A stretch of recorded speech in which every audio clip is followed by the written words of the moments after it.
ಭಜ ಬೆಣ್ಣೆ ಇಡುವೆನು ಬಾರೋ ರಂಗ ಭಜ ಬೆಣ್ಣೆ ಇಡುವೆನು ಬಾರೋ. ಭಜ ಬೆಣ್ಣೆ ಇಡುವೆನು ನಿಜ ರೂಪ ತೋರು ಎನಗೆ, ಭಜನೆಯ ಮಾಡಿ ನೋಡುವೆ ರಂಗ ಭಜ ಬೆಣ್ಣೆ ಇಡುವೆನು ಬಾರೋ.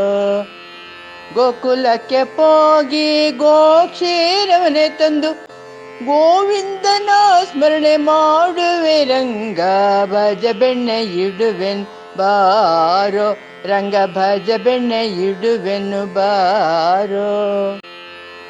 ಭಜ ಬೆಣ್ಣೆ ಇಡುವೆನು ಬಾರೋ ರಂಗ ಭಜ ಬೆಣ್ಣೆ ಇಡುವೆನು ಬಾರೋ. ಭಜ ಬೆಣ್ಣೆ ಇಡುವೆನು ನಿಜ ರೂಪ ತೋರು ಎನಗೆ, ಭಜನೆಯ ಮಾಡಿ ನೋಡುವೆ ರಂಗ ಭಜ ಬೆಣ್ಣೆ ಇಡುವೆನು ಬಾರೋ.